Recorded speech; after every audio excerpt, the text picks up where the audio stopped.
आज की ये वॉइस नोट हमें मरियम साहिबा ने भेजी है। आइए सुनते हैं उनकी कहानी, उनकी ज़बानी।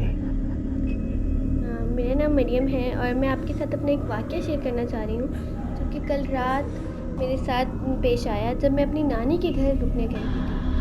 मैं अपनी नानी के घर इस वजह से गई थी क्योंकि घर में सबको, मामूओं को और सब मामियों को, सबको जाना था शादी पर।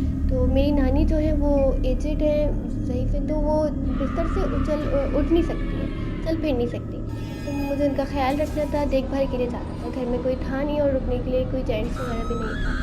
तो जब मैं उनके घर पर गई, सब थोड़ी देर में सब चले गए शादी पर। फिर मैं और मेरी नानी एक रूम में बैठे हुए थे और वहाँ पर जब बैठे हुए थे तो हम इधर-उधर की बातें करने लग गए। करते-करते अचानक मेरी नानी ने मुझे बताया कि उन्होंने ना सुबह अभी सदके के लिए, पूरे घर के लिए सदका उतारा था और उस आटा उतार के रखा था टेबल के ऊपर, डाइनिंग टेबल पे। और थोड़ी देर में जब बोला भाई को कि उठा के आप जाके ये किसी को दे आओ गरीब को, तो वो वहाँ से गायब था। वहाँ पर वो था ही नहीं। चलो ये तो हो गई, ख़ैर हमने बोला नहीं हो सकता है किसी ने उठा के इधर-उधर साइड में कर दिया हो, किसी को पता ना हो। फिर मेरी नानी मुझे दूसरी बात बताने लग गई। अक्सर उनके घर में ऐसा होता है कि उनके जो ऊपर के 2 रूम है ना, वो कोई यूज़ वग़ैरह करता नहीं है, लाइट्स उसकी अक्सर ऑफ़ होती हैं, सब नीचे ही रहते हैं। सब नीचे ही के रूम यूज़ करते हैं, सब नीचे ही सोते हैं। तो ऊपर बिल्कुल अंधेरा होता है और कभी-कभी एक लाइट जला देते हैं, नहीं तो बिल्कुल ऑफ़ होती है। तो वहाँ पर अक्सर ना रात के टाइम, आधी रात को, दरवाज़े जो है, खिड़कियाँ दरवाज़े खोलने की ज़ोर-ज़ोर से जैसे दरवाज़ा खोलते हैं, ऐसी आवाज़ें आती हैं। और ऐसी आवाज़ें आती हैं जैसे कि कोई ऊपर चल रहा है, धम-धम की आवाज़ें होती हैं, जैसे नीचे महसूस होती हैं। और जब ऊपर जाके देखते हैं तो ऐसा कुछ भी नहीं होता और ना ही कोई हवा, क्योंकि दरवाज़े जो है वो लॉक किए हुए होते हैं। तो ऐसा तो हो भी नहीं सकता कि हवा से दरवाज़े खुले हों और बंद हो गए हों। और उनका घर है भी ऐसे एरिया में जहाँ पर आस-पास सिर्फ़ दरख्त ही दरख्त हैं और सुनसान जैसे सड़कें हैं, दूर दुकानें वग़ैरह भी सब दूर है और घर भी जो है वो काफ़ी फ़ासले पर बने हुए हैं। तो ऐसी जगह पर उनका घर है और उनके घर में अक्सर ऐसी पैरानॉर्मल एक्टिविटीज़ होती रहती हैं। तो हम फिर बातें करने लग गए तो हमें महसूस हुआ कि बाहर केरली से आवाज़ आई है, जैसे कि कोई चीज़ गिरी हो। और जब मैंने जाके वहाँ पर देखा तो वहाँ पर कुछ भी नहीं था। तो मेरी नानी ने मुझे बोला कि नहीं, ऐसे ही कुछ होगा, जाने दो, वैसे ही कुछ गिर गया होगा, तो बिल्ली होगी।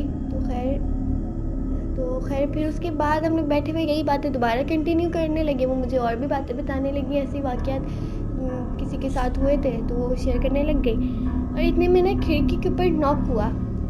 मिरर की खिड़की, विंडो थी, उसके ऊपर नॉक हुआ। देखा, हम लोग बिल्कुल शॉक्ड हो गए जब पीछे मुड़ के देखा, कुछ भी नहीं था, बिल्कुल सब कुछ नॉर्मल था। खैर फिर मेरी नानी ने बोला कि आयतुल कुर्सी पढ़ो। फिर हमने आयतुल कुर्सी पढ़ के फूँकी और उन्होंने मुझे बोला कि हम कोई और बातें करते हैं। हमने फिर टॉपिक चेंज किया ताकि हमारा माइंड भी डाइवर्ट हो जाए। और फिर उसके बाद थोड़ी देर बातें-वातें करते रहे। फिर मेरी नानी को नींद आई, उन्होंने बोला कि मैं सो रही हूँ। तो मैंने बोला ठीक है, आप सो जाएँ। मैं दूसरे रूम में जाके अपनी फ्रेंड से बातें करने लगी। मैं ड्राइंग रूम में गई, अपनी फ्रेंड से उससे वॉइस पे बातें करने लग गई। करते-करते फिर मैं बैठी हुई थी पहले सोफ़े पे, फिर मैं थोड़ा-सा खड़े होकर टहलने लगी। मैंने अपने एक हाथ में मोबाइल पकड़ा हुआ था और दूसरा हाथ मैंने अपने कंधे पे रखा हुआ था और मैं बाहर खिड़की की तरफ देख रही थी। खिड़की से ना पूरे दरख्त नज़र आ रहे थे और बिल्कुल वो इतने ज़्यादा सन्नाटा हो रहा था और जो आवाज़ें आ रही थी ना सुन कर के, तो बिल्कुल बहुत ज़्यादा जैसे खौफ़ आता है, आवाज़ से भी खौफ़ आ रहा था। तो मैं ऐसे ही पेड़ को देखने लगी और अचानक से जब मैंने दरख्तों को देखते-देखते नीचे मोबाइल पर नज़र की, तो वहाँ पर एक एसएमएस टाइप हुआ और उस पे लिखा हुआ मैं हूँ। तो जब मैंने देखा कि उसके ऊपर एसएमएस टाइप हुआ है मैं हूँ, और मैंने सोचा कि मेरा तो हाथ जो है, हाथ की हैंड की पोजीशन ऐसी थी ही नहीं कि मैंने एसएमएस टाइप, चलो गलती से ही मेरा हाथ लग गया हो और एसएमएस टाइप हो गया, बट नहीं, मैंने मोबाइल को साइडों से पकड़ा हुआ था और जो दूसरा हाथ है वो मैंने शोल्डर पे रखा हुआ था, दुपट्टा सेट करी थी। तो ऐसा भी कुछ नहीं था कि मेरा हाथ टच हो गया और एसएमएस टाइप हो गया। और उसके साथ 2 इमोजी भी बने हुए आए, ऐसे इमोजी जैसे खोपड़ियाँ बनी हुई होती हैं, और वो इमोजी यूजुअली मैं यूज़ भी नहीं करती। होता है कि अगर हम कोई इमोजी यूज़ ज़्यादा करते हैं टाइपिंग में, तो वो सामने ही होते हैं और हमारा हाथ टच होने की वजह से वो फ़ौरन से सेंड हो जाता है। बट ऐसा भी कुछ नहीं था और उसमें एसएमएस टाइप हुआ मैं हूँ। फिर मेरी दोस्त के पास जब वो एसएमएस सेंड हुआ और उसने मुझसे पूछा कि मरीम, तुमने कि क्या लिखा है, मैं हूँ और ऐसे इमोजीज, मैंने बोला यार, फिर मैंने इग्नोर की इस बात को, मैंने उसको बोला कि नहीं, गलती से टाइप हो गया। फिर मैं इग्नोर करने लगी और मैं उससे कंटिन्यूसली बातें करने लगी। फिर जब दोबारा मैंने ऐसे ही बातें करते-करते देखा, मैं उससे वॉइस पे बात कर रही थी और मेरी तरफ से एक और एसएमएस सेंड हुआ और उसके ऊपर लिखा हुआ था कि तुम मुझसे बात क्यों नहीं कर रही? ये देख के मैं बहुत ज़्यादा हैरान हो गई और डर लगने लग गया, क्योंकि बिल्कुल सन्नाटा हो रहा था, खामोशी थी हर तरफ और कोई था नहीं। और उनके घर की पूरी लाइट्स ऑफ थी। सिर्फ़ ज जिस रूम में मैं खड़ी थी उधर मैंने एक लाइट ओपन की हुई थी और एक नानी के रूम की भी लाइट जल रही थी। ज़ीरो का बल्ब जो होता है छोटा, वो जल रहा था। तो बाकी पूरे घर में अंधेरा था, तो मुझे खौफ़ आने लग गया।